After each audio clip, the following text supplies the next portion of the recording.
Assalamu alaikum friends. In this class today we are going to study about the desert type of climate and this topic can also be studied under the heading of desert ecosystem और desert biome या desert ecosystems और desert biomes हम कह सकते हैं। तो यहाँ पे इस टॉपिक को हम पढ़ने ही जा रहे हैं, लेकिन थोड़ा सा मैं आपको ट्रॉपिकल ग्रासलैंड्स के बारे में एक पॉइंट और बताऊंगा, वो मेहरबानी करके आप याद रखिएगा। ट्रॉपिकल ग्रासलैंड जिनको हम जनरली क्या कहते हैं, सवाना। आपको ये पता होना चाहिए कि सवाना में फायर्स कॉमन होते हैं than that of the temperate grasslands। Region इसका क्या है, आपको पता है कि जो ग्रासलैंड्स होते हैं, सवाना होते हैं या कोई भी ग्रासलैंड्स, चाहे ट्रॉपिकल हो या टेम्परेट हो, इनमें सेमी एरिड कंडीशंस होती हैं और वहां पे ड्राइनेस होती है। ठीक है, और अगर यही ड्राइनेस बढ़ जाए, ड्राई सीजन आ जाए पूरा, तो वहां पे अगर ड्राइनेस बहुत ज़्यादा बढ़ गई तो अल्टीमेटली वहां पे ड्राई ग्रास अवेलेबल होता है। The dry grass is like a fuel for burning for the fire, और वहां पे चिंगारी चाहिए। और चिंगारी किस रीजन में मिल सकती है? ट्रॉपिकल की टेम्परेट रीजन में, ट्रॉपिकल रीजन में, बिकॉज ट्रॉपिकल रीजन में इंटेंस सोलर रेडिएशन होती है। इंटेंस सोलर रेडिएशन होने की वजह से वहां पे एकदम से फायर कैच कर सकते हैं ये ड्राई ग्रासेस, और वहां पे फॉरेस्ट फायर्स होते हैं। कभी कभी फॉरेस्ट फायर्स जो होते हैं या ये सवाना वाले फायर्स जो होते हैं, ये कभी कभी लाइटनिंग के जरिए भी हो सकते हैं। ठीक है, तो आपको समझ आ गया कि फायर्स सवाना में होंगे, ट्रॉपिकल ग्रासलैंड्स में होंगे।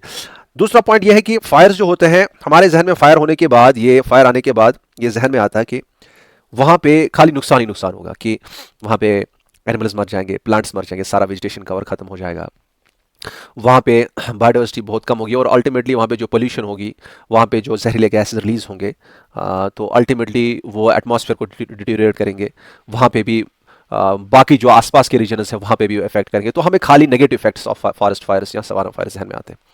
बट रिमेंबर, जो नेचर में होता है ना, अल्लाह ताला ने जो नेचुरल चीज़ें रखी हैं, तो उसमें कुछ फ़ायदे भी होते हैं। ठीक है, तो ये देखा गया है कि इस फॉरेस्ट फायर के कुछ बेनिफिट्स भी हैं। एक बेनिफिट यह है कि जो वहाँ पे इन्वेसिव स्पीशीज़ होते हैं, इन्वेसिव स्पीशीज जो होते हैं, वो वहाँ पे दोबारा रिगेन नहीं करते हैं खुद को। ठीक है, ये आपको मैं कैसे बताऊं, पहले ये आप समझेंगे। दूसरा पॉइंट पहले आप याद रखें कि वहां पे सवाना फायर जब होते हैं, फायर होने की वजह से वहां पे सेकेंडरी सक्सेशन के लिए कंडीशंस क्रिएट हो जाती है। वो मैंने सक्सेशन आपको पढ़ाया कि कहीं पे अगर कोई रीजन है, वहां पे जो भी प्लांट्स एनिमल्स है, अगर वो किसी तरीके से उनका डिस्ट्रक्शन होता है, तो अल्टीमेटली वहां पे next generation, next type of community जो आने वाली है, that is a secondary succession. ठीक है, अब यहां पे एक चीज आप समझेंगे, इनवेसिव स्पीशीज क्या होते हैं। हमें बहुत ही जल्दी हम बायोडाइवर्सिटी भी पढ़ने जा रहे हैं, और उसमें आपको बहुत टाइप्स ऑफ स्पीशीज में आपको आपके साथ डिस्कस करूंगा। आपके जो एंडेंजर्ड स्पीशीज होते हैं, इंडिकेटर स्पीशीज, अम्ब्रेला स्पीशीज, बहुत ही टाइप्स ऑफ स्पीशीज हैं। एक टाइप उनमें ये भी है जिसे हम इनवेसिव स्पीशीज कहते हैं।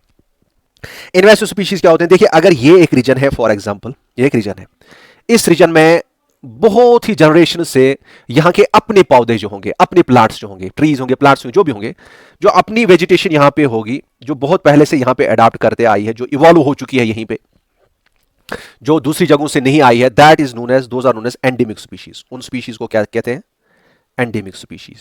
और बाहर से अगर कोई सीड के जरिए या किसी और तरीके से यहाँ पे कोई स्पीशी इंट्रोड्यूस होता है और यहाँ पे आ जाता है, that's called exotic species. Exotic species.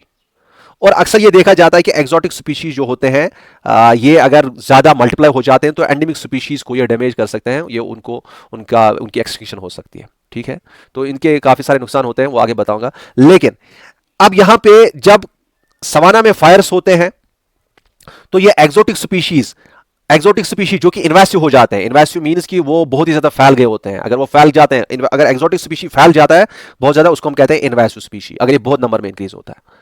And forest fires होने के बाद यहां पे आपको पता है कि ये ऐसे ही नहीं रहेगा, ये रीजन, ये दोबारा वापस उसी तरीके से आएगा, उसी कंडीशन में आएगा जैसे ये पहले था। लेकिन यहां पे जो ये इन्वेसिव स्पीशीज है, जो ये एक्सोटिक इन्वेसिव स्पीशीज हैं, इनमें वो रेजिस्टेंस नहीं है कि ये खुद को रिगेन करेंगे, क्योंकि यहां पे जो एंडेमिक स्पीशीज हैं वो बहुत टाइम से, बहुत अरसे से ये करते आए हैं। उनमें एक इवोल्यूशन हो चुका है, वो अपने आप को अडेप्ट कर चुके हैं कि उनमें फायर आया, फायर के बाद वो वापस इवॉल्व हो चुके हैं, वापस रिगेन हो चुके हैं। तो ये उनके साथ एक नेचुरल प्रोसेस है, but it is not a natural process for the invasive species और एक्सोटिक स्पीशीज। इस लिहाज से यहां पे आपके फिर एक्सोटिक स्पीशीज नहीं आएंगे, यहां के वो अपने स्पीशीज जो सवाना के अपने ग्रासेस होंगे, वो यहां पे ग्रो हो सकते हैं। ठीक है, समझ आ रहा है? तो ये जहन में रखेंगे। से फॉर एग्जांपल सवाना है, वहां पे कहीं पे बड़े बड़े बड़े ट्रीज इन्वेसिव हो गए हैं, फायर्स हो जाएंगे वापस, दोबारा वहां पे ट्रीज दोबारा वो वापस नहीं आएंगे, ग्रासेस आएंगे। समझ आ रहा है? एंड जैसा कि आप समझ ही चुके होंगे कि एक बार सेकेंडरी सक्सेशन तब होता है जब वहां पे जो भी लिविंग ऑर्गेनिजम्स है वो एक बार डिस्ट्रॉय हो जाए, चाहे नेचुरल कैलेमिटी हो या चाहे बाय ह्यूमन इफेक्ट्स हो। तो सेकेंडरी सक्सेशन तब ही होगा जब सवाना में कुछ ऐसा होगा। तो फायर से एक ऐसा जरिया बनता है जब सेकेंडरी सक्सेशन होती है। समझ आ रहा है? थर्ड रीजन ये भी है, इसका फायदा ये भी है, may be they can ask you in the exam की यहां पे ये देखा गया है कि इससे बड़े पैमाने पे यहां पे माइग्रेशन होती है एनिमल्स की, माइग्रेशन। और माइग्रेशन भी फायदेमंद होता है। कैसे फायदेमंद होता है? से फॉर एग्जांपल यहां पे एक जगह है जहां पे फायर हो रहा है, ठीक है, यहां पे एक सवाना में एक रीजन है जहां पे फायर हो गया, तो यहां पे मजबूर होके एनिमल्स जो है वो दूसरे रीजन में जाएंगे। से फॉर एग्जांपल यहां पे लायंस है, okay.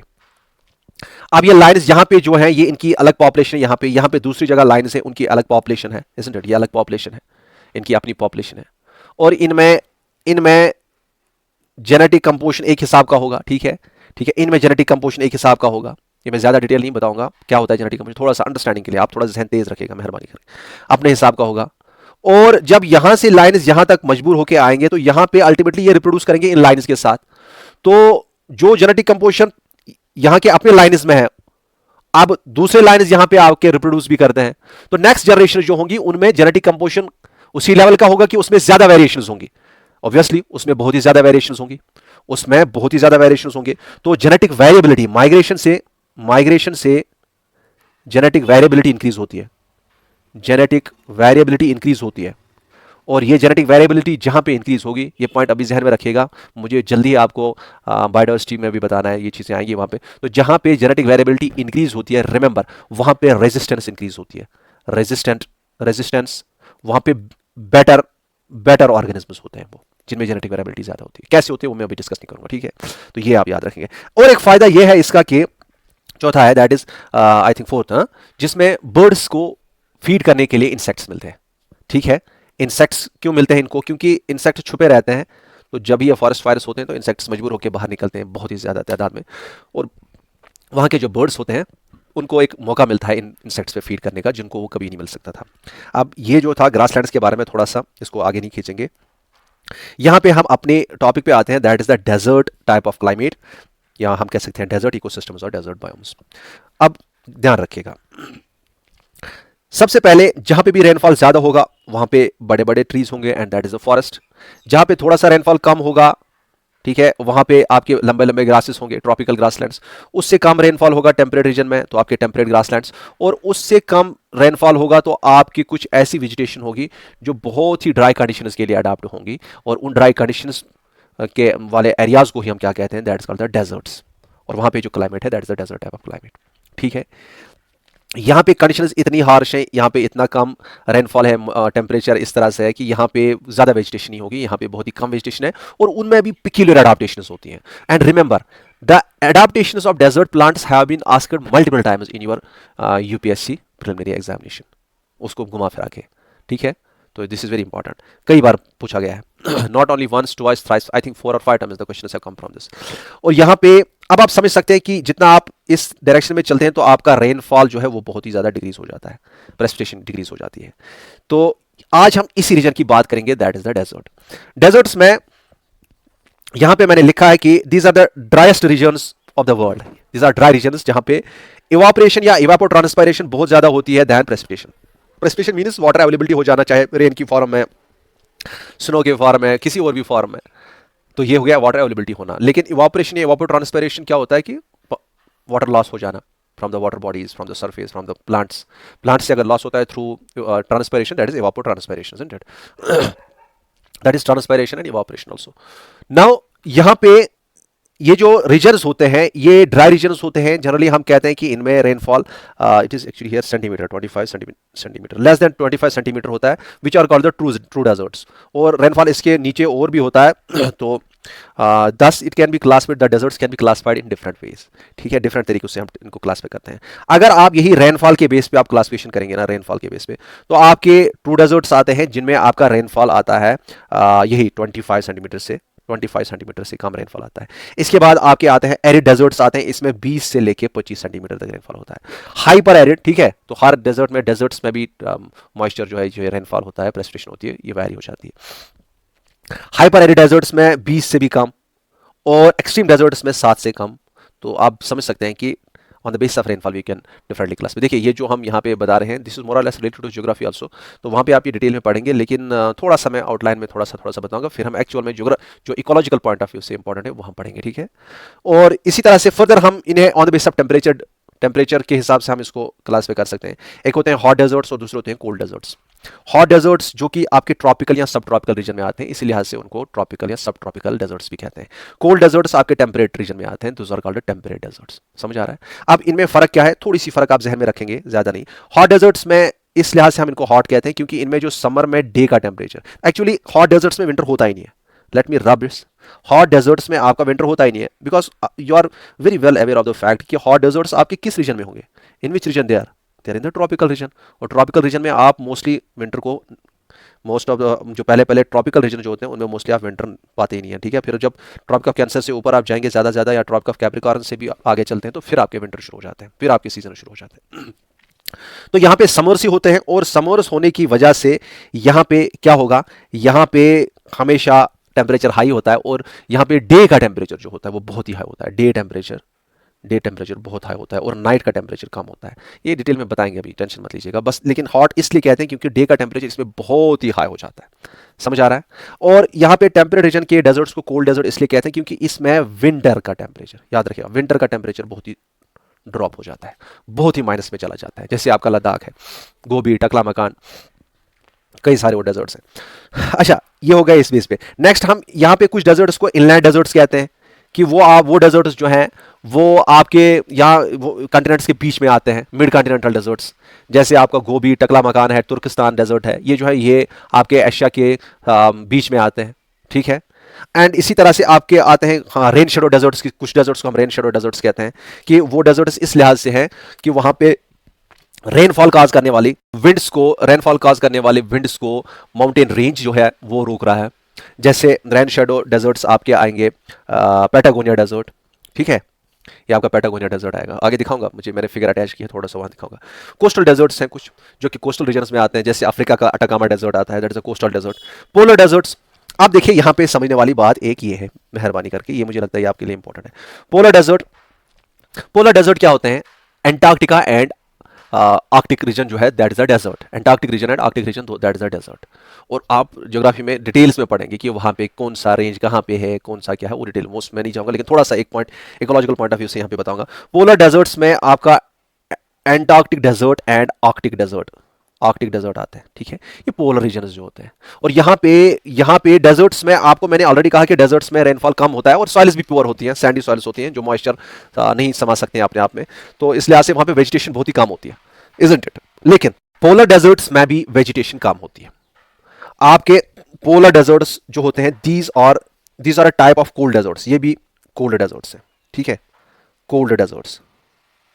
These are basically a type of cold deserts, क्योंकि cold deserts आपको polar deserts होते हैं जो कि extremely cold deserts होते हैं। दूसरे होते हैं टेम्परेट रीजन में, बाकी रीजन में जैसे गोबी, टकला मकान, तुर्किस्तान, ये भी क्या है, ये भी आपकी कोल्ड डेजर्ट्स हैं। अब फर्क इनमें क्या है, समझे बात को। मैंने कहा कि चाहे आपका अंटार्कटिक डेजर्ट हो, आर्कटिक डेजर्ट हो, या आपके कोल्ड डेजर्ट्स हो, इन हर जगहों पे क्या होता है कि आपकी वेजिटेशन जो है वो स्पेयर्स होगी, वो इतनी अच्छे से नहीं होंगे, प्लांट्स बड़े बड़े प्लांट्स नहीं, वहाँ पे छोटे छोटे श्रब्स बशेस होंगे जो कि बहुत ही लूजली प्लेस्ड होंगे, जो कि डेंसली पैक्ड नहीं होंगे वहाँ पे, तो वेजिटेशन कवर बहुत कम होता है। और रीज़न इसका क्या है, रीज़न इसके अलग अलग हैं। आप अगर पोलर रीजन में जाओगे, ये आपका सपोज आपकी अर्थ है और आप यहाँ पोल पे देख रहे हो, तो आपको पता है कि सन रेज यहां पे बहुत ही स्लांटिंग पड़ती है देन दिस टेम्परेट रीजन। समझ आ रहा है? तो पोलर रीजन में आपका इवापोरेशन जो है या इवापोट्रांसपिरेशन वो उतना ज्यादा नहीं होगा जितना आपका यहां पे होगा टेम्परेट रीजन में, गोबी, टकला मकान रीजन में। वहां पे क्या होगा, वहां पे आपका इवापोरेशन बहुत ज्यादा है। समझ आ रहा है?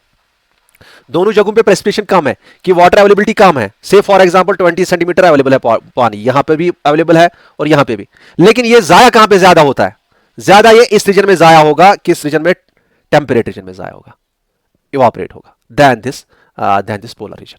समझ आ रहा है?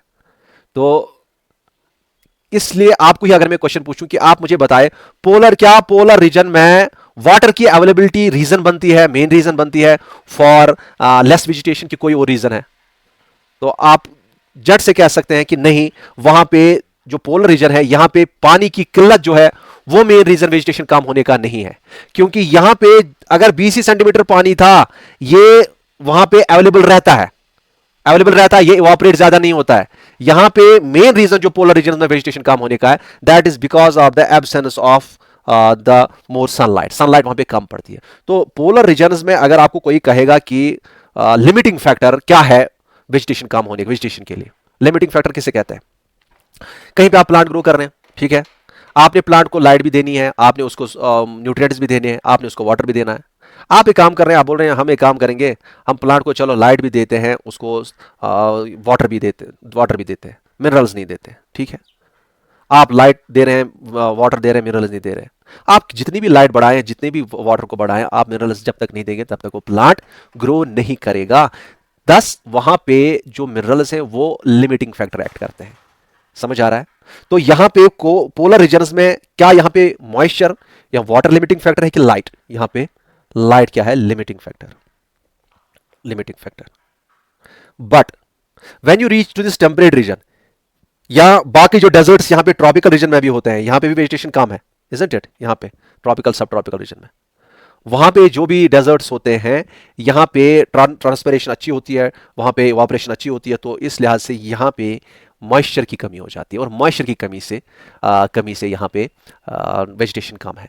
तो यहां पे ट्रॉपिकल हो या टेम्परेट रीजन हो, यहां पे डेजर्ट क्यों है? डेजर्ट टाइप ऑफ वेजिटेशन क्यों है?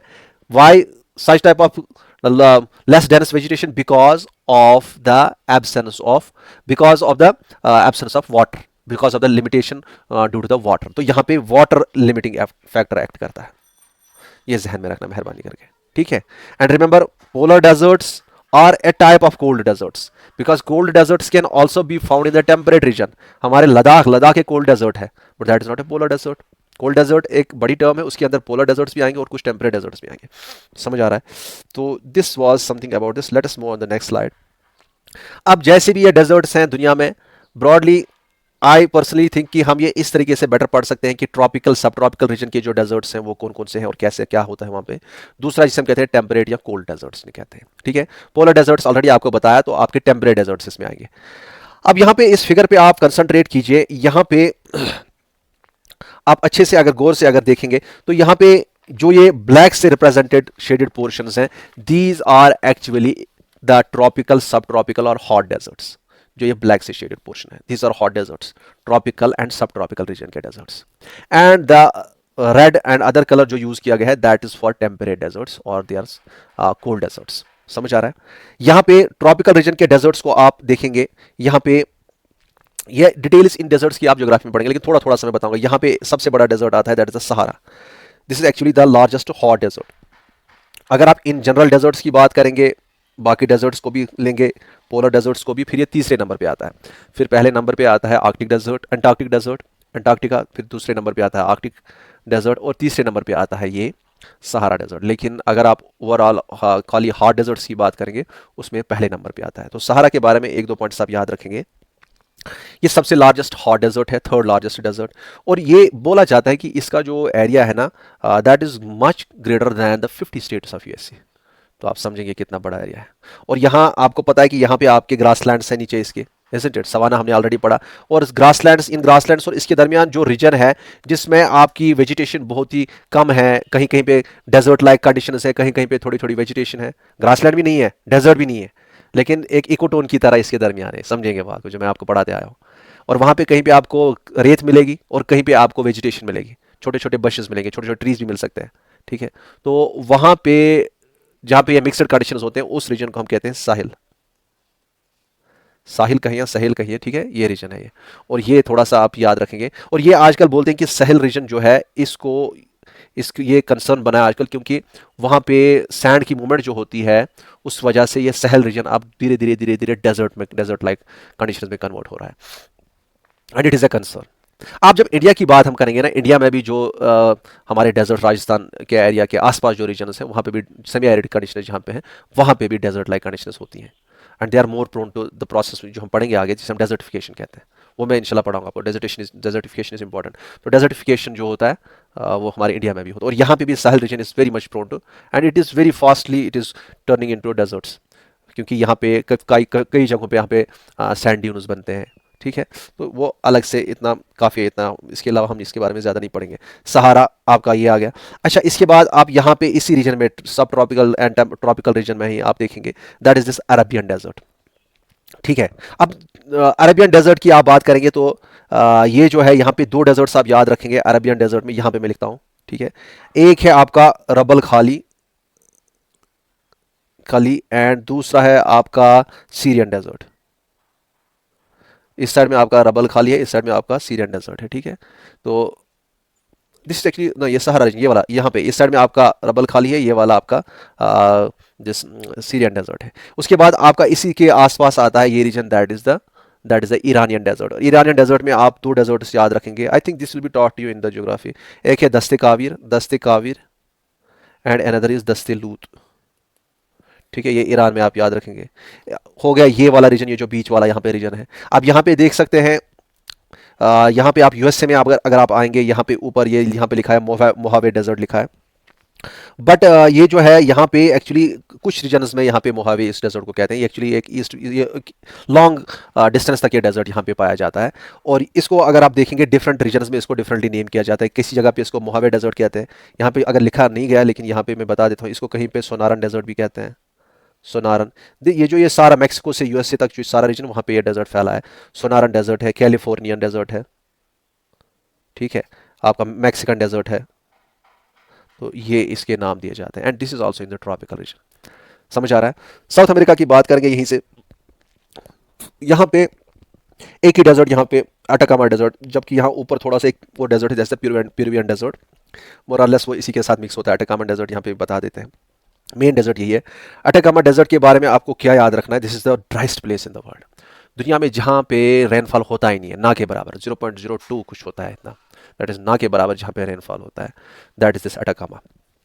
और आपको अगर कोई पूछेगा कि अटाकामा में इतनी ड्राइनेस क्यों है, why it is so dry, do you know Atacama region इतना ड्राई क्यों है, driest region of the world क्यों है क्यों यहाँ पे रेनफॉल होता ही नहीं है। देखिए, रेनफॉल काज करने के लिए या तो आसपास की विंड्स आनी चाहिए, ठीक है, आसपास की विंड्स आनी चाहिए, या तो वहीं पे अगर कोई मॉइस्चर है वो ऊपर इवापोरेट होकर फिर दोबारा कंडेंस होना चाहिए। लेकिन यहां पे ये दोनों कंडीशन जो है इनको अपोज किया जाता है।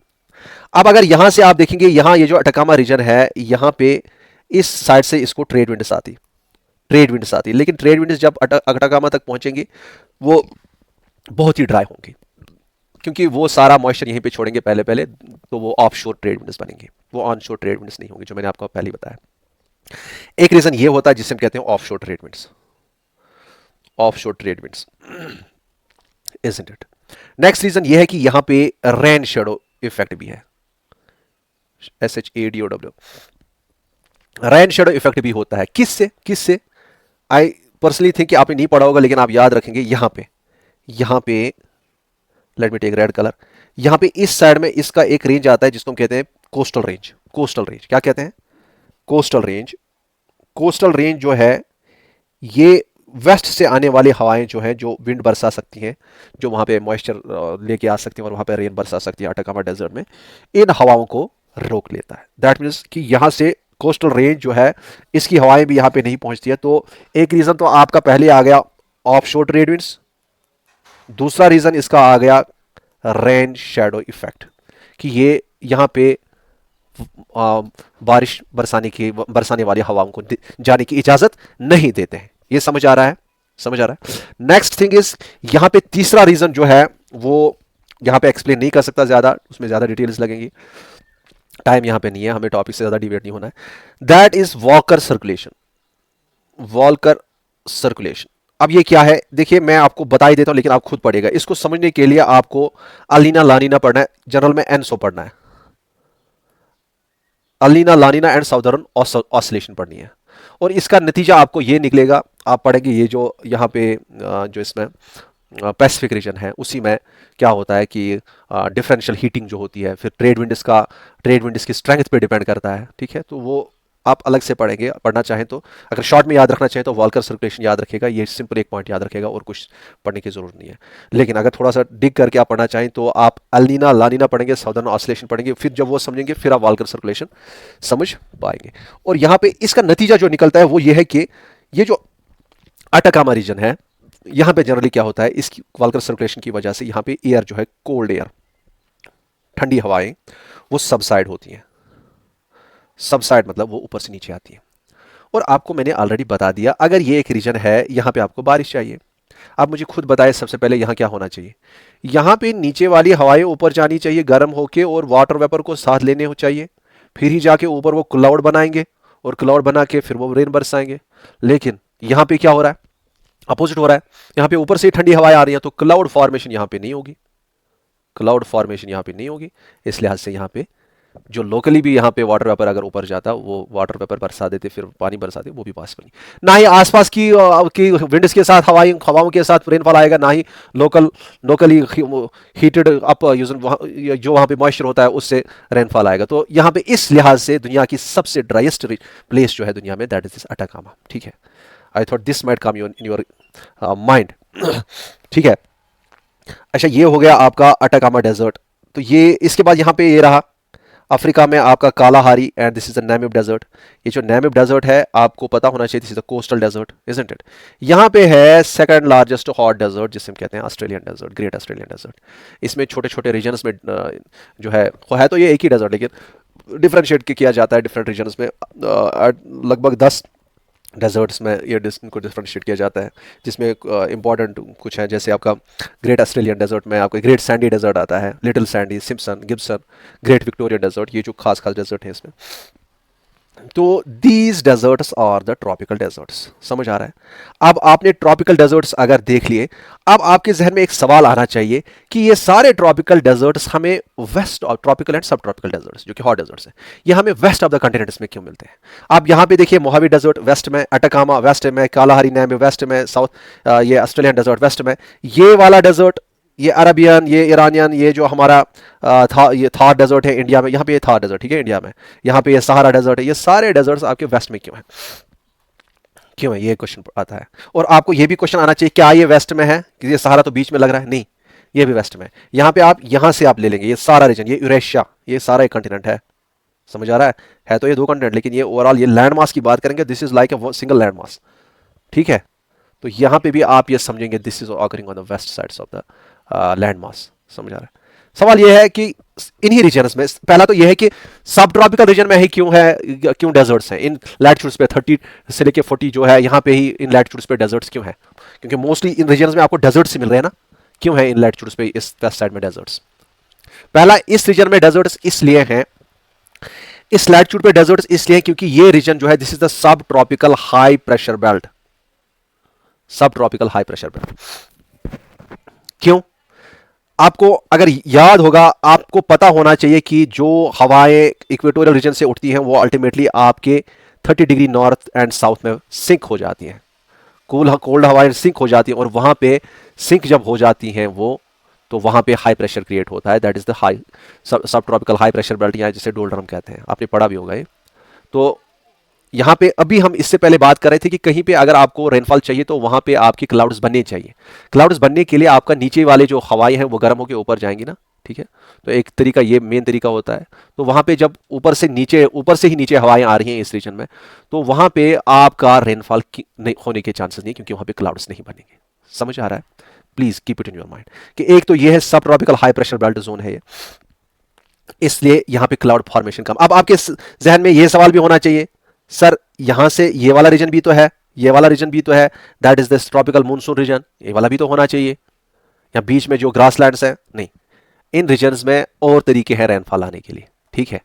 यहाँ पे और तरीके हैं, जैसे मूनसून, यहाँ पे मूनसून हमारे इंडिया और आसपास के रीजन में मूनसून रेनफॉल आ जाता है, जो आपके मूनसून मॉडिफाइड ट्रेड विंड्स होते हैं, तो और रीजन्स होते हैं। और यहाँ पे अगर चांसेस बनते हैं, अगर तरीका ऐसा बनता है कि वो रेनफॉल यहाँ पे पहुंचेगा, तो हो सकता था डेजर्ट भी वहां पे नहीं होता। इन रीजन्स में, वेस्ट में डेजर्ट नहीं होते, वहां पे भी आपके बड़े हरे भरे जंगल होते। लेकिन वो तरीके जो मूनसून रेनफॉल काज करते हैं वो यहाँ पे एप्लीकेबल नहीं होते हैं, क्योंकि मूनसून के लिए आपको वो मॉडिफाइड ऑन शोर विंड्स होनी चाहिए, ट्रेड विंड्स, मॉडिफाइड ऑन शोर ट्रेड विंड्स।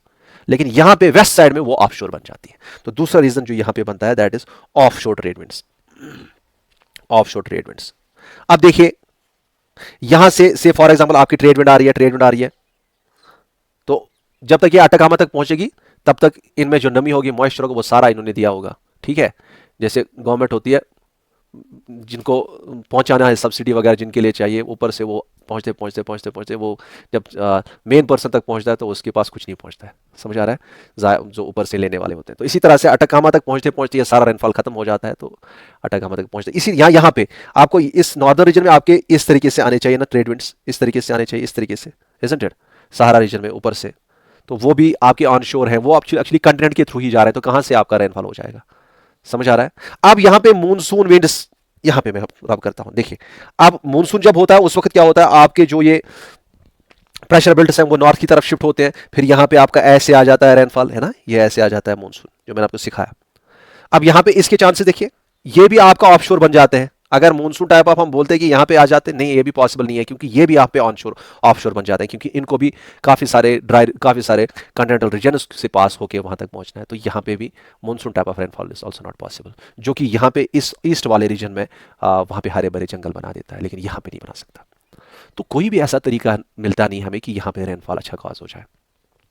तो दो रीजन आपको मैंने बताया वेस्ट में क्यों है ये। एक रीजन मैंने आपको ये बताया कि this is the region of sub tropical high pressure belt, cloud formation नहीं बनेगी ज़्यादा। दूसरा मैंने बताया आपको कि यहाँ पे ऑफशोर ट्रेड विंड्स होती हैं, ऑफशोर ट्रेड विंड्स होती हैं।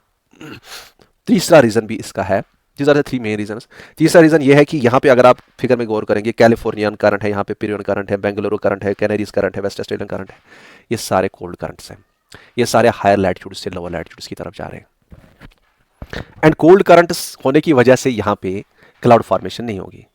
यहाँ पे जनरली जहाँ पे एक कोल्ड करंट होती है वहाँ पे फॉग फॉर्मेशन होती है, फॉग बन जाती है, लेकिन क्लाउड्स नहीं बनते हैं, क्योंकि कोल्ड करंट, एक तो वहाँ पे इवापोरेशन होगी नहीं, ठीक है, इवापोरेशन होगी नहीं, इवापोरेशन होती नहीं है, तो इवापोरेशन की कमी होने की वजह से वहाँ पे क्लाउड फॉर्मेशन होगी नहीं। दूसरा वहाँ पे रीजन ही ऐसा है, सब ट्रॉपिकल हाई है, तो क्लाउड फॉर्मेशन फिर भी उससे भी रुक जाता है।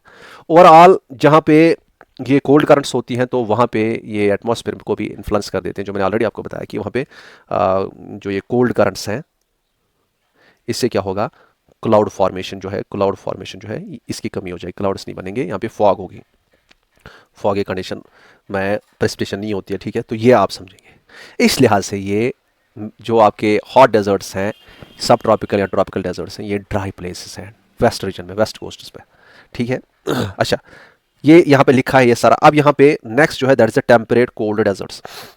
यहाँ पे why they are deserts at that location and what is the reason for that? It is either due to continentality or rain shadow effect. Let's come again to the figure only. देखिए जो coloured वाले desserts हैं ये आपके temperate desserts हैं, cold deserts हैं, या mid latitudinal desserts हैं। आप देखिए तुर्किस्तान ले लें, गोबी ले लें, या टकला मकान ले लें, और भी हैं कई सारी, कालाहारी नहीं सॉरी कालाहारी एंड नामिब, और भी हैं कई सारे, मेरे जहन में इस वक्त नहीं है। तो ये जो हैं ये डेजर्ट्स जो हैं इनमें अगर आप गौर करेंगे तो ये आपके कंटिनेंट के बीच में आते हैं, ना ही यहाँ की हवाएं आ सकती है और ना ही यहाँ की हवाएं आपके व्हाट हैपेंड टू दिस, ना ही आपके ईस्ट से यहाँ पे मॉइस्चर बियरन विंड्स आ सकते हैं, ना ही वेस्ट से आ सकते हैं। This is more continental region. तो कंटिनेंटैलिटी एक अहम वजह है यहाँ पे क्या, रेनफॉल ना होने का, रेनफॉल ना होने का, क्योंकि वहाँ पे विंड्स चाहिए, उनके साथ मॉइस्चर होना चाहिए, नहीं है यहाँ पे अवेलेबल, दूर से बहुत, जब तक वहाँ पे विंड्स आ जाएंगे वो सारा मॉइस्चर बरसाएंगे तो बीच में क्या डालेंगे, ठीक है। दूसरा है रेन शेडो इफेक्ट, ये यहाँ पे पैटागोनिया आप देख सकते हैं। इवन इनमें भी अगर आप ये वाले डेजर्ट, गोबी, तुर्किस्तान, इनमें भी यहाँ पे इस साइड में आपके बड़े बड़े माउंटेन रेंजेस आपने पड़े होंगे, तो उस लिहाज से भी आप समझ सकते हैं कि वो भी अगर थोड़े से विंड्स यहाँ पे पास ऑन हो सकती थी, उनको भी रोकने की कोशिश करेंगे, वो उनका मॉइस्चर भी अपने अपोजिट साइड में ही ख़त्म करने की कोशिश करेंगे।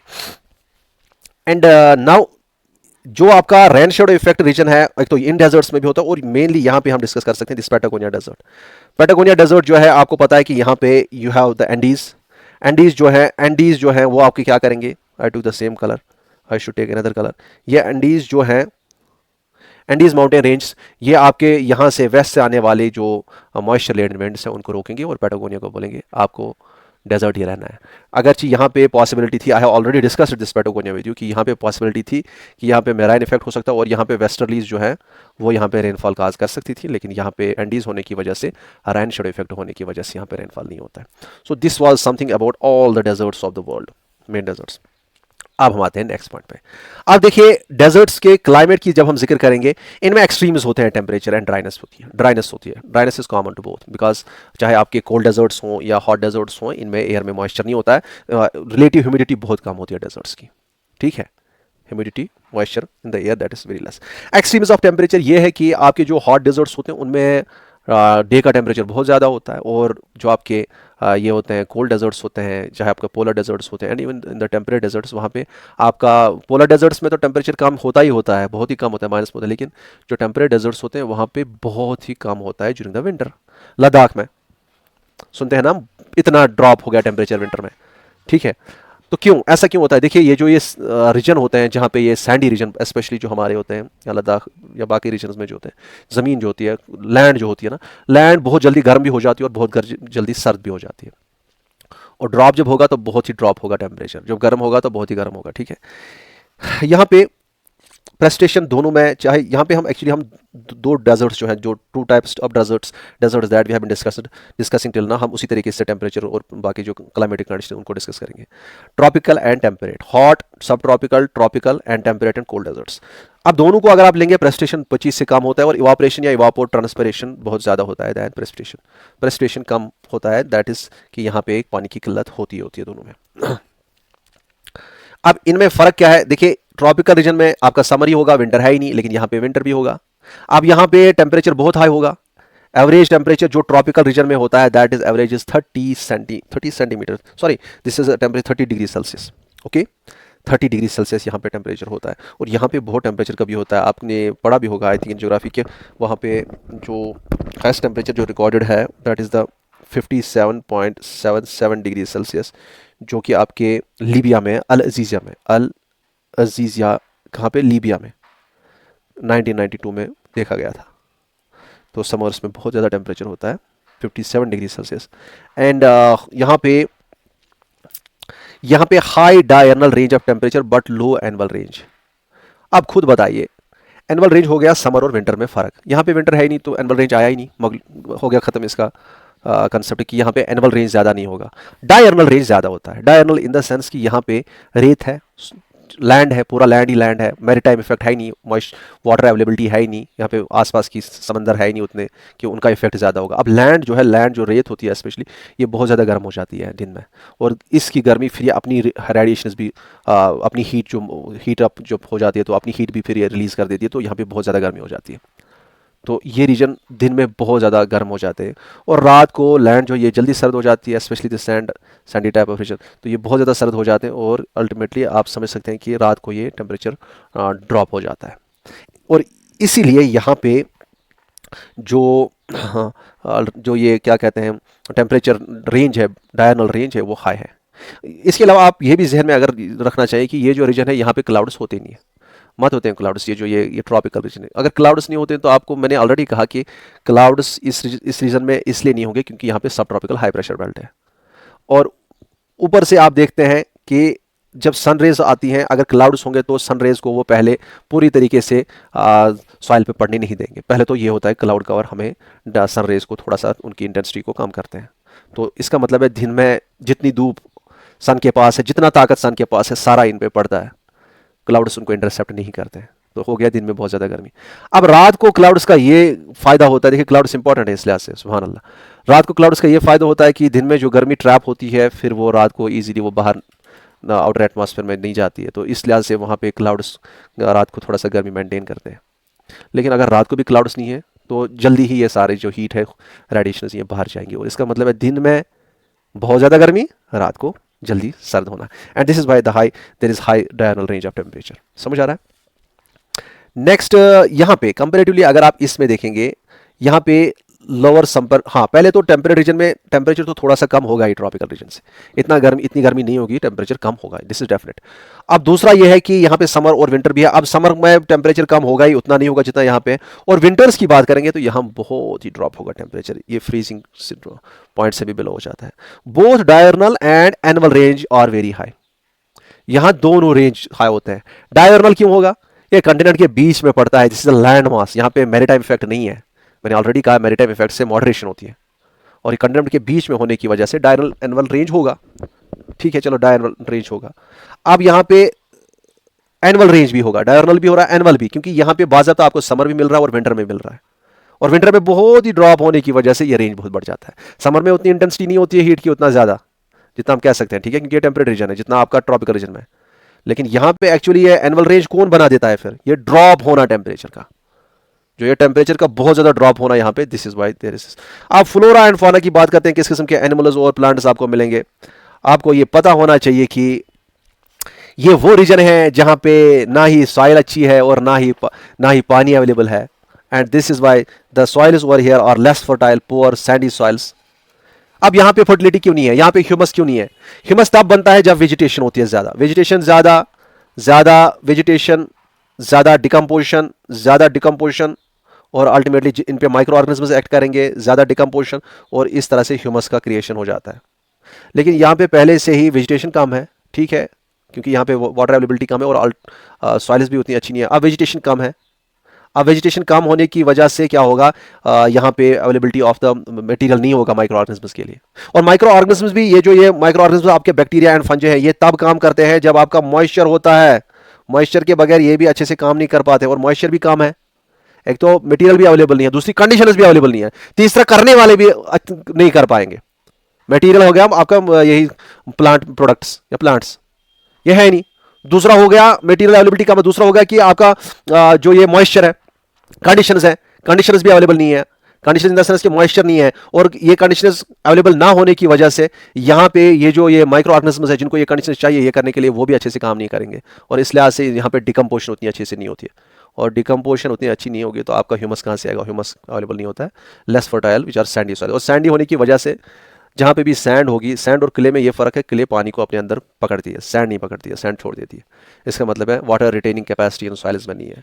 और यहाँ पे इस लिहाज से आप समझ सकते हैं कि लेस डाइवर्सिटी एंड डेंसिटी होगी यहाँ पे, एंड इवन यहाँ पे प्रोडक्टिविटी भी कम होगी, इजंट इट?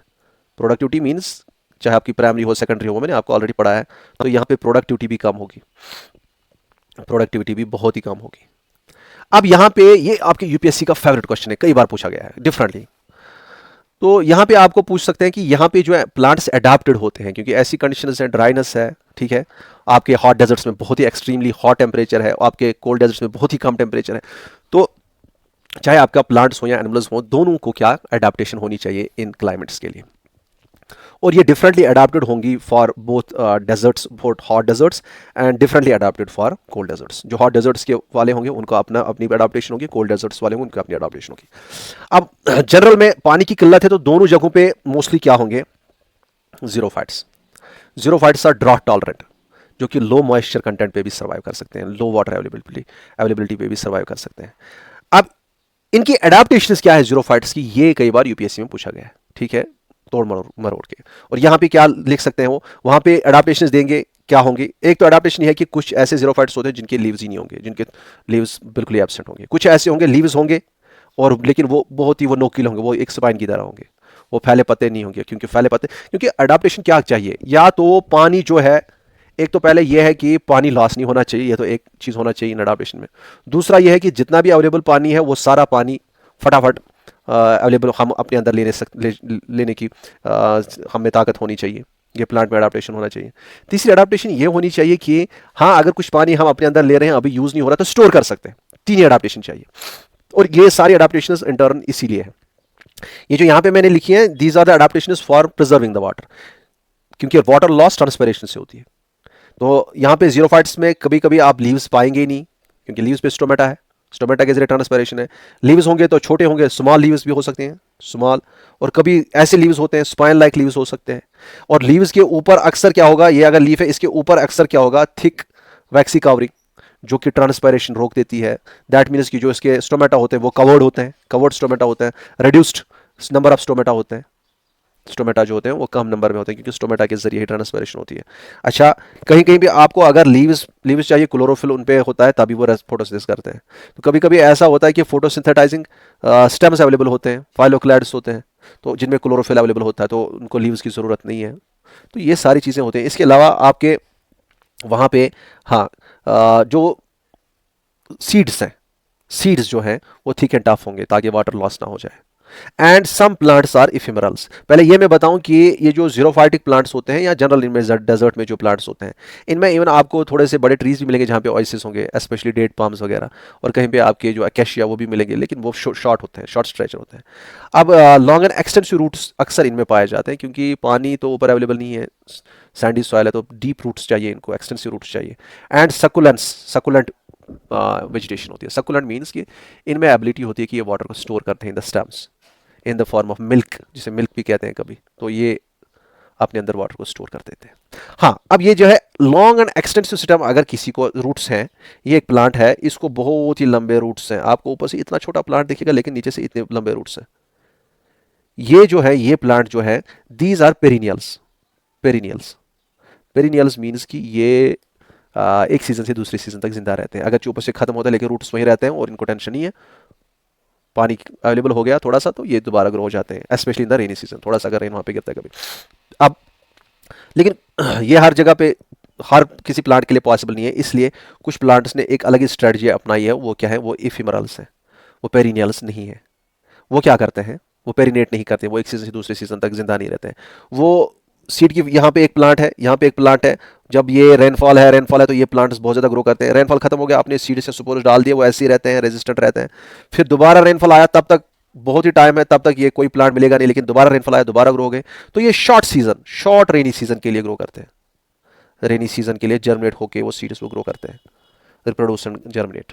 तो इसी छोटे छोटे टाइम स्पेन में जब रेन होता है, ये सीड्स जर्मिनेट भी होते हैं, फिर ये थोड़ा सा ग्रो भी होते हैं, फिर दोबारा सीड्स भी बना देते हैं। And these are called ephemerals. Keep it in your mind, बहुत इंपॉर्टेंट है। अच्छा, एक और पॉइंट मैंने कहा कि desert flowers bloom at night, ये रात के टाइम पे ब्लूम हो जाते हैं, क्योंकि यहाँ पे जो एनिमल्स है, स्पेशली इंसेक्ट्स जो हैं, those are mostly nocturnal. Nocturnal एक होता है डायर्नल। डायर्नल एनिमल्स वो एनिमल्स होते हैं जो दिन में एक्टिव होते हैं और रात को आराम डालते हैं। लेकिन आजकल इंसान को ले लें या काफ़ी सारे एनिमल, जैसे हमारा ओल है, बैट है, ये क्या है? ये नॉकटर्नल होते हैं। ये क्या करते हैं? रात को अपना काम करते हैं, दिन में आराम। और इंसेक्ट्स भी यहाँ पे, चूंकि दिन में बहुत ज़्यादा हीट होती है, तो इनको भी ये भी चाहते हैं कि हम ये हीट से खुद को प्रिजर्व करें, खुद को बचाएं, तो इस लिहाज से ये रात को ही एक्टिव हो जाते हैं। और इनको अगर फ्लावर को पॉलिनेशन करानी है, फ्लावर को पॉलिनेशन करानी है, कि उसमें आपको पता होना चाहिए कि मेल टाइप ऑफ फ्लावर होते हैं, फीमेल टाइप ऑफ फ्लावर होते हैं, उसमें ट्रांसफ़र होना चाहिए मेल से, जो सेक्स सेल होती है जिससे हम कहते हैं पोलन ग्रेन, वो फीमेल फ्लावर पे आनी चाहिए। तो उसके लिए कई सारे इंसेक्ट्स रिस्पॉन्सिबल होते हैं। और इंसेक्ट्स की अवेलेबिलिटी अगर रात को है तो फ्लावर्स भी वो रात को ही खोलेंगे, बोलेंगे रात को ही हमारा काम भी होगा। समझ आ रहा है? अच्छा, यहाँ पे कैक्टस इज कॉमन, काफ़ी थॉर्नी बश्स होते हैं, ग्रासेस भी टफ होते हैं। एकेशिया भी मैंने बोला आपको ऑलरेडी कि डेट पॉम्स भी कहाँ पे? ओएसिस के नज़दीक आपको मिलेंगे। फाना की बात करेंगे, एनिमल्स यहाँ पे किस किस्म के मिलते हैं?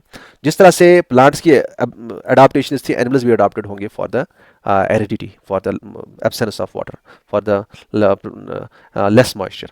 तो यहाँ पे हॉट डेजर्ट्स में जो एनिमल्स होते हैं वो जनरली नॉकटर्नल होते हैं, रात को काम करना है। दिन में ज़रूरी है मरना धूप में, ठीक है, तो रात को ये काम करते हैं।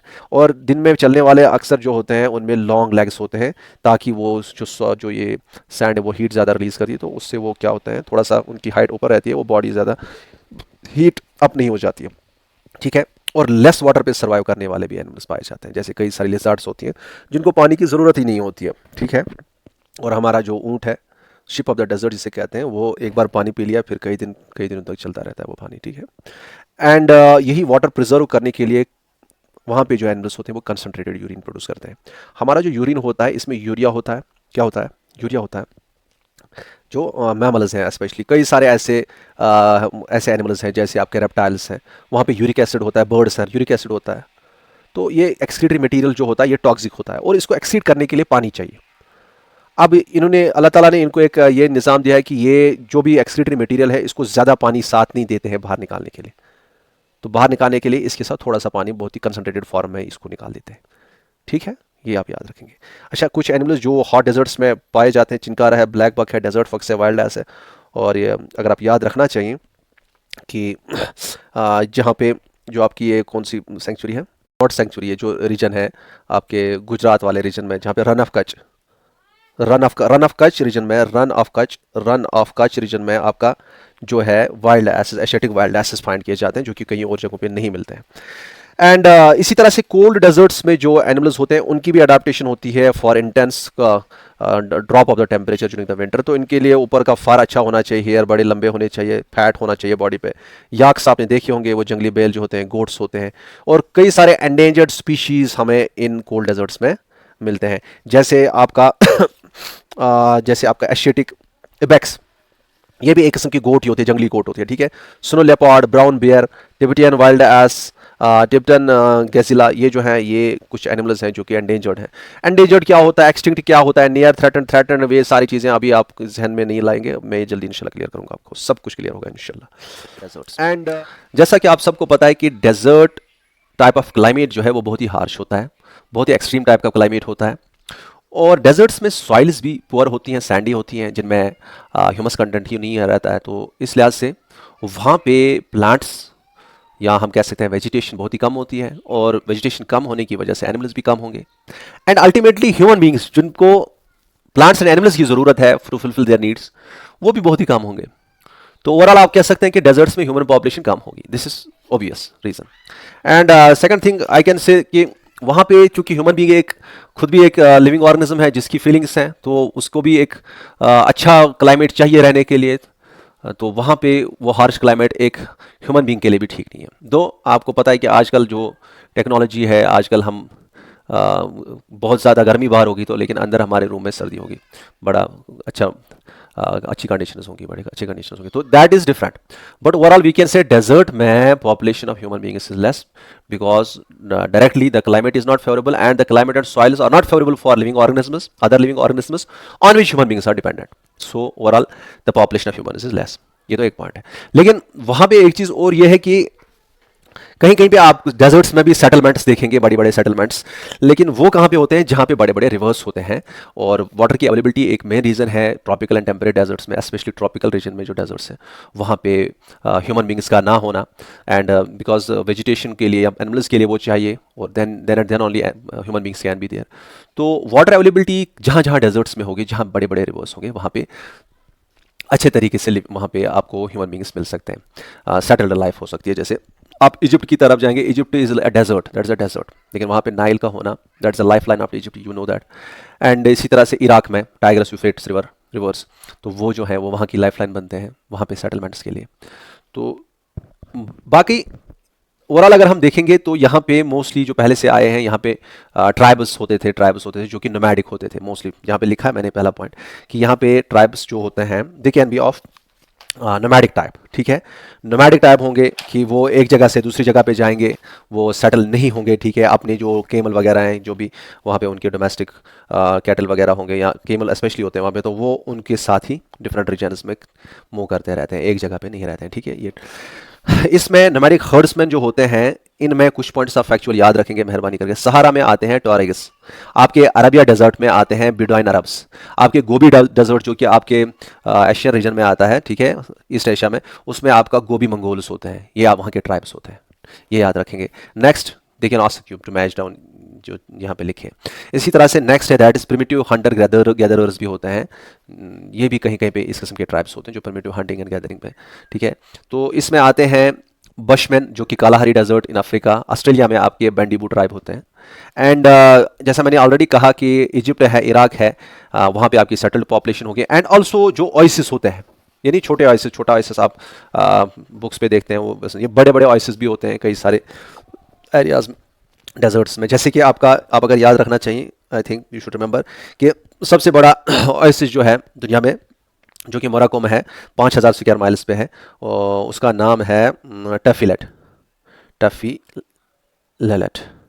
ठीक है। ये है दुनिया का सबसे बड़ा ओएसिस, और इसका 5000 स्क्वायर माइल्स का ये ओएसिस है। एंड जहाँ पे भी ओएसिस होगा या जहाँ पे भी आपके वाटर की अवेलेबिलिटी है, वहाँ पे आपका वहाँ पे कुछ ना कुछ कल्टीवेशन होगी, लेकिन कल्टीवेशन भी किन प्लांट्स की होगी, those are little bit drought resistant, जिनमें ज़्यादा से ज़्यादा पानी की ज़रूरत नहीं होगी, ठीक है। मैं राइस की बात नहीं यहाँ पे करूँगा, यहाँ पे अगर ग्रेन्स की बात करेंगे, इससे फॉर एग्जाम्पल वीट कल्टिवेट किया जा सकता है, बार्ले मेज़, ठीक है, ये जो कि जिनमें ज़्यादा पानी की ज़रूरत नहीं है। अब हैरान करने वाली बात यह है कि जैसा आपको पता है कि जो चीज़ ज़्यादा छुपी रहती है, जहाँ पे ज़्यादा हार्श कंडीशंस होती हैं, वहाँ पे ज़्यादा फ़ायदा मिलता है कभी। जैसे यहाँ पे ये इन रीजन्स में कई जगहों पे आपको बहुत सारे मिनरल रिसोर्सेज मिलते हैं। जैसे कालाहारी डेजर्ट जो है, वहाँ पे आपको डायमंड एंड कॉपर मिलता है, ठीक है। आपका मिडल ईस्ट में आपका ऑयल मिलता है, जिसके लिए पूरी दुनिया जो है ये वहाँ का गोल्ड है एक हिसाब से लड़ रही है, चाहे आपका अमेरिका हो, यूरोपियन नेशंस हो, तो ये चीज़ें हैं इस पर कमांड पाने के लिए, ठीक है। एंड ग्रेट ऑस्ट्रेलियन डेजर्ट में आपका गोल्ड है, मैक्सिको में silver, and Atacama desert in South America that is copper and sodium nitrate, ये याद रखेंगे आप, ठीक है। This are some of the factual points that I thought can come in your examination. Desertification, now the point is desertification. Desertification क्या है? देखिए कोई भी ऐसी लैंड जहाँ पे बाज़ाब्ता वेजिटेशन है और एनिमल्स हैं, चाहे वो फॉरेस्ट हो, चाहे वो ग्रासलैंड हो, चाहे वो थॉर्नी स्क्रब हो, कुछ भी हो, तो वहाँ पे आप अगर कोई भी ऐसा रीज़न हो, चाहे नेचुरल हो या ह्यूमन इंटरवेंशन की वजह से हो, कि वहाँ पे डेजर्ट अल्टीमेटली बन जाए, वहाँ की वेजिटेशन खत्म हो जाए, वो लेस प्रोडक्टिव बने लैंड, वहाँ पे वाटर की स्कैर्सिटी ज़्यादा ही हो जाए, डेजर्ट लाइक कंडीशंस हो जाए, एनिमल्स खत्म हो जाए, तो उस लिहाज से वहाँ पे क्या कहते हैं हम, डेजर्ट जैसे डेजर्ट बन रहा है वहाँ पर, हम कहते हैं इसे डेजर्टिफिकेशन। ये शॉर्ट में, इसको ज़्यादा नहीं करेंगे, ठीक है, डेजर्टिफिकेशन। लेकिन इसमें याद रखने वाली बात जो है वो यहाँ पे मैंने कुछ फैक्चुअल पॉइंट्स रखे हैं, इनको आप मेहरबानी करके अच्छे से जहन में रखिएगा। हाँ, तो ह्यूमन इंटरवेंशन से भी डेजर्टिफिकेशन हो सकती है। जैसे पॉपुलेशन, एक तो नेचुरली होता है, ठीक है, नेचुरली होता है कि प्रोसेस हो रही है कंटिन्यूसली, जैसे साहिल रीजन में हो रहा है, ठीक है, वहाँ पे सैंड ड्यून्स का आना, सैंड ड्यून्स का बनना, वो चीज़ें। एंड अब ह्यूमन इंटरवेंशन कैसे होता है? पॉपुलेशन बढ़ गई, पॉपुलेशन प्रेशर्स बढ़ गए, तो आपको पता है उनके लिए हाउसिंग चाहिए, उनके लिए आपको डेवलपमेंटल एक्टिविटीज़ के लिए रोड्स चाहिए, बाकी चीज़ें चाहिए, ठीक है, आपको डिफॉरेस्टेशन ज़रूरी करनी है, और वहाँ पे उनके डोमेस्टिक कैटल होंगे, उनकी ओवर ग्रेजिंग होगी, तो ओवरऑल ये भी डायरेक्टली और इनडायरेक्टली क्या करते हैं, डेजर्टिफिकेशन करा सकते हैं। बट टू कम्बैट इस डेजर्ट, ये इंडिया में भी अगर हम देखेंगे, हमारा जो पेनिनसुलर प्लेटो रीजन है, कौन सा? पेनिनसुलर प्लेटो रीजन है, और हमारे वेस्ट डेजर्ट्स के आसपास के रीजन जो है, एरिड सेमी एरिड रीजन्स, वो सब डेजर्टिफिकेशन प्रोन है, उनमें डेजर्टिफिकेशन हो सकती है। इस लिहाज से ये बहुत ही इंपॉर्टेंट बनता है हमारे लिए टॉपिक, नहीं तो मैं यहाँ पे ये नहीं पढ़ाता, ठीक है। तो ग्लोबल लेवल पे जो सबसे अच्छा स्टेप लिया गया था, जो कि डेजर्टिफिकेशन के लिए एक वाहिद वो स्टेप है, that is United Nations convention to combat desertification. यहाँ पे मैं लिखता हूँ, this is UNCCD, United Nations convention to combat, ये यही है, ये इसी के लिए बनी है डेजर्टिफिकेशन। यहाँ पे डेजर्ट ही लिखेंगे, चलो ठीक है। यहाँ पे कंफ्यूज नहीं होना, ये कन्वेंशन क्या है, वैसे मैं चलो बता ही देता हूँ, ठीक है, एक दो पॉइंट्स में बता देता हूँ, ये जहन में रखिएगा, ठीक है। ये ज़्यादा डिटेल्स में यहाँ पे नहीं पढ़ाऊंगा, ये जो भी कन्वेंशंस हैं बाकी है, थोड़ा सा यहाँ पे इसलिए आया क्योंकि ये डेजर्टिफिकेशन इंपॉर्टेंट यहाँ पे लिखा है, तो ये पॉइंट इसलिए मुझे। अब देखिए यहाँ पे कभी आगे हम पढ़ेंगे इंशाल्लाह, आपको पता होना चाहिए, कुछ पॉइंट्स आएंगे आपको जो बार बार रिपीट हो जाएंगे जब हम आपके जो कन्वेंशन है, लॉज हैं, जो भी आगे पढ़ने इंटरनेशनल लेवल पे क्या फोर्स है या नेशनल लेवल पे, वो सारी चीज़ें, तो वहाँ पे कुछ पॉइंट्स आएंगे। एक है कन्वेंशन, ठीक है, यहाँ पे मैं लिखता हूँ, एक होती है जिसे हम कहते हैं कॉन्फ्रेंस, कॉन्फ्रेंस आप सुनेंगे। नेक्स्ट इज जिसे हम ट्रीटी कहते हैं फॉर एग्जांपल, ठीक है, ट्रीटी, और सुनेंगे आप कन्वेंशन, हाँ मेन बताऊंगा, और सुनेंगे आप आगे कहीं पे भी सुनेंगे, यहाँ पढ़ेंगे, दैट इज प्रोटोकॉल, ठीक है, यही चार हम देखते हैं, COL प्रोटोकॉल। इनमें फ़र्क क्या होती है ये मैं आगे बताऊंगा, ये मैं सारा पढ़ाऊंगा, लेकिन ये थोड़ा सा 2 मिनट इस पे दे दीजिए आप पहले, कि कॉन्फ्रेंस क्या होती है, ट्रीटी क्या है, कन्वेंशन क्या है, प्रोटोकॉल है, शॉर्ट में समझेंगे।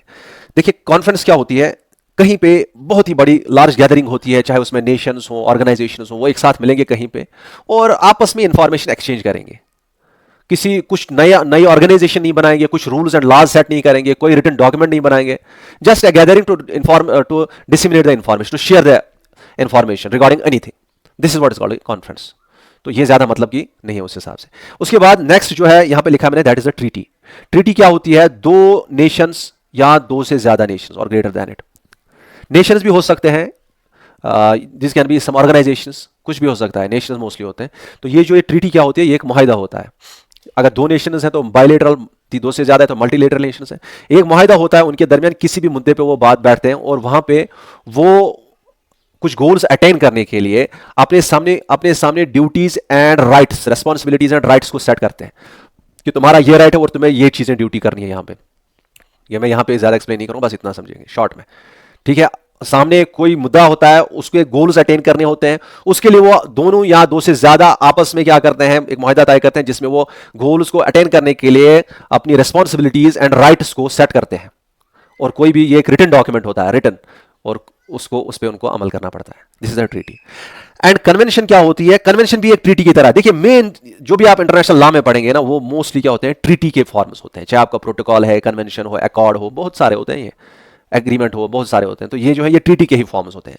अब कन्वेंशन क्या है, कन्वेंशन भी ट्रीटी है, but this is a bigger this has a bigger expense. Convention में आप कहीं पे 2 नेशन या 3 नेशन या 4 नेशन नहीं देखेंगे, this is open to large number of Nations.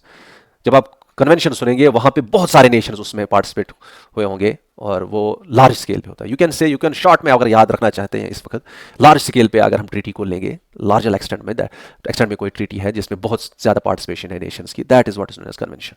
बस शॉर्ट में इतना याद रखेंगे, इसमें फर्दर क्या होगा वो मैं आगे बताऊंगा। प्रोटोकॉल क्या है? प्रोटोकॉल भी ट्रीटी ही है। अच्छा, यहां पे मैं एक और चीज लिखता हूं, अमेंडमेंट। ठीक है, ये मैं याद आ गया, अमेंडमेंट। अब प्रोटोकॉल क्या है और अमेंडमेंट क्या है, ये दोनों एक ही जैसे लगते हैं। देखिए कैसे। प्रोटोकॉल क्या है कि एक नई ट्रीटी आ रही है, नई ट्रीटी आ रही है या कुछ चेंजेस पुरानी ट्रीटी में लाने हैं, उसी को हम प्रोटोकॉल कहते हैं। पुरानी ट्रीटी ऑलरेडी एस्टैब्लिश्ड ट्रीटी है, उसमें चेंजेस लाने हैं, उस चेंजेस लाने के लिए प्रोटोकॉल, फिर वो उसको बोलते हैं ये फलानी प्रोटोकॉल है जिसने इसमें चेंजेस लाई। ठीक है। अब अमेंडमेंट दूसरी ओर देखेंगे, वो भी चेंजेस आते हैं, वो भी चेंजेस हैं। बट रिमेंबर, प्रोटोकॉल हम तब कहते हैं, उन अमेंडमेंट्स को हम प्रोटोकॉल कह सकते हैं जो कि मतलब प्रोटोकॉल भी एक ट्रीटी होती है, ये भी एक रिटर्न होता है कि जिसमें वो बिल्कुल चेंजेस होते हैं कि आपके रूल्स क्या चेंज हो रहे हैं, आपके रेगुलेशंस क्या चेंज हो रहे हैं, आपके राइट्स क्या चेंज हो रहे हैं, ड्यूटीज क्या चेंज हो रही हैं। तो प्रोटोकॉल भी एक ट्रीटी की तरह है, लेकिन ये लार्जर स्केल पे उसमें चेंजेस लाता है, लार्जर स्केल पे कि उसमें ऐसी चेंजेस आएंगी ओरिजिनल ट्रीटी में कि वो उसका नक्शा ही लगभग बदल देंगी। समझेंगे बात को, वो उसका नक्शा ही लगभग बदल देंगी कि उसमें फिर बहुत ज्यादा चेंजेस आते हैं। आप पढ़ेंगे क्योटो प्रोटोकॉल वगैरह जो भी पढ़ेंगे आगे वो बताऊंगा इंशाल्लाह। एंड अमेंडमेंट किसे कहते हैं? अमेंडमेंट क्या होता है? अमेंडमेंट होती है चेंज, लेकिन वो मामूली सी चेंज है जो ओरिजिनल स्ट्रक्चर को ज्यादा चेंज ना करे। बस इतना आप याद रखेंगे यहां पे, इससे ज्यादा मैं जाने की जिद नहीं करूंगा, इतना काफी है। अब देखिए, United Nations convention to combat desertification, ये आप समझ सकते हैं कि ग्लोबल लेवल पे ये एक ही स्टेप ऐसा है, ठीक है, इसके अलावा और कोई नहीं है डेजर्टिफिकेशन के लिए। And it is to combat and mitigate desertification, it is under the direct recommendation of agenda 21। पढ़ेंगे आगे agenda 21। Agenda 21 is for sustainable development. और समिट जो रियो डिजेनेरियो में ब्राजील में 1992 में हुई थी, एंड वहां पे जो उसका आउटकम है दैट इज एजेंडा 21। एजेंडा 21 के तहत ये यूएनडब्ल्यूसीडी है। एंड ये याद रखेंगे कि ये जो है यूएनडब्ल्यूसीडी, यूनाइटेड नेशंस या कन्वेंशन टू कम्बैट डेजर्टिफिकेशन है, ये जो है ये फंडेड किसके जरिए है? Global environment facility. Global environment facility ये क्या है? ये भी एक इंडिपेंडेंट ऑर्गेनाइजेशन है, ये फाइनेंशियल ऑर्गेनाइजेशन है, ये आगे बताऊंगा, जो कि ग्रांट्स प्रोवाइड करती है एनवायरनमेंट के लिए, क्लाइमेट चेंज के लिए, बायोडाइवर्सिटी के लिए। ठीक है, इनको इंप्रूव करने के लिए, इनको प्रिजर्व करने के लिए जो भी है ये यही देता है। तो इसकी फंडिंग भी यही करता है। एंड हाँ, ये जो है यूनाइटेड नेशंस, यूएनडब्ल्यूसीडी में शॉर्ट में बोलूँ, यूएनडब्ल्यूसीडी कॉन्फ्रेंस ऑफ पार्टीज 14th जो है ना, ये जो है ये 2019 में न्यू दिल्ली में हुई थी, इन नोएडा। और ये जो है ये for the first time India में यूएनडब्ल्यूसीडी की जो ये कॉन्फ्रेंस हुई थी, कॉन्फ्रेंस ऑफ पार्टीज 14th, ये पहली बार इंडिया में हुई। इससे पहले बाकी डिफरेंट नेशंस में होती थी। ठीक है, डिफरेंट नेशंस में होती है, तो इंडिया की बारी अब आई थी 2019 में। और हाँ, ये देखिए कल वाला दिन, इत्तेफाक से हम आज ही पढ़ रहे हैं, I should have taught you yesterday only. Okay, a day before yesterday. 17th जून को क्या है? 17th जून को world desertification and drought day मनाया जाता है। World desertification and drought day. And 2016 is known as international year of deserts and desertification. These are some factual points which I thought you should keep in your mind. And हाँ, India भी एक member है इसका, यूएनडब्ल्यूसीडी का। और इसलिए इसको desertification को मिटिगेट करने के लिए इंडिया ने क्या लॉन्च किया था? National action programme for combating desertification. ठीक है, और इस प्रोग्राम के बाद भी आजकल जो प्रोग्राम काफ़ी सारे इसमें चल रहे हैं, जो आपने पढ़े भी होंगे कहीं कहीं पे, जैसे आपके है नेशनल एफॉरेस्टेशन प्रोग्राम है, महात्मा गांधी नरेगा है, डेजर्ट डेवलपमेंट प्रोग्राम है, और भी काफ़ी सारे हैं। तो वो भी इंडिया भी एक्टिवली पार्टिसिपेट कर रही है, क्योंकि आपको पता होना चाहिए कि मैंने ऑलरेडी आपको कहा, नॉर्थ वेस्टर्न रीजन हमारा, इंडिया का नॉर्थ वेस्टर्न रीजन, एंड जो पेनिनसुलर प्लेटू रीजन है, छोड़िए हमारा जो ईस्टर्न रीजन, और जहाँ पे बारिश अच्छी होती है, ईस्टर्न रीजन में है, नॉर्थ ईस्टर्न रीजन में स्पेशली, और बाकी जो भी रीजन है जहाँ पे बारिश अच्छी होती है, जो सेमी एरिड नहीं है, वहाँ पे डेजर्टिफिकेशन का खतरा है। लेकिन बहुत सारा रीजन हमारा ऐसा है इंडिया का जहाँ पे डेजर्टिफिकेशन का खतरा है। So this has been taken seriously, और यहाँ पे भी कई सारी ऐसी स्कीम्स चल रही हैं जो कि इस पे काम करेंगी। ठीक है, कोई मतलब प्रोग्राम्स बनाए गए हैं, कई सारे प्रोग्राम्स बनाए गए हैं इस पे। एंड यहाँ पे नेक्स्ट थिंग जो आप याद रखेंगे, that is about this, that is काजरी। Okay, काजरी क्या है?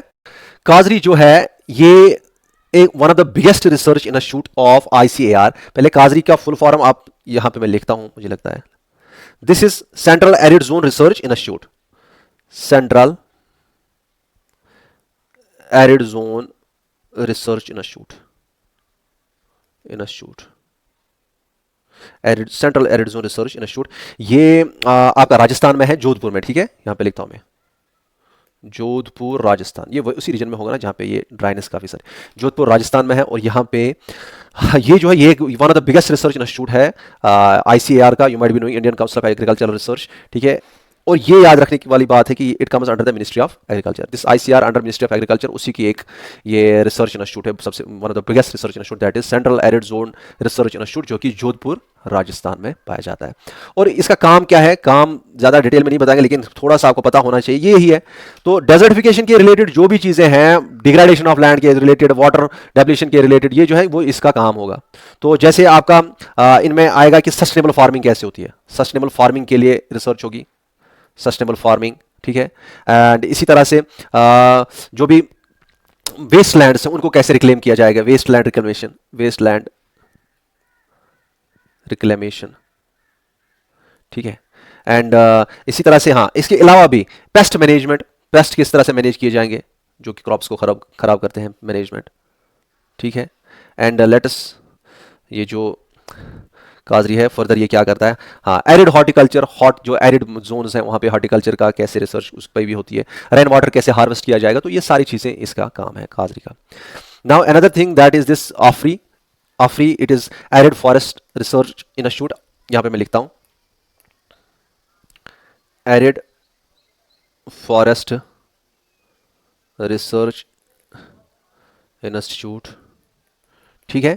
ये भी आपका वहीं जोधपुर में, ठीक है, जोधपुर में। एंड यहाँ का काम भी कुछ इसी से मिलता जुलता है। और ये किसके अंडर आता है, ये किसका है, it is of ICFRE, ICFRE stands for Indian council of forest research and education, यहाँ पे मैं लिखता ही हूँ Indian council of forest research and education. तो this research institute, arid forest research institute, ये भी यही इसी पे रिसर्च होती रहती है, ठीक है। तो ये किसका है ये institute, it is of Indian council of forest research and education ICFRE, and it comes under the, ये पॉइंट याद रखेंगे, ministry of environment, forest and climate change, this comes under the ministry of agriculture, काजरी under ministry of agriculture and AFRI under ministry of forest and climate change. I think this much is enough. मैंने इसके अलावा कुछ लिखा है, no, yeah this is the end of this.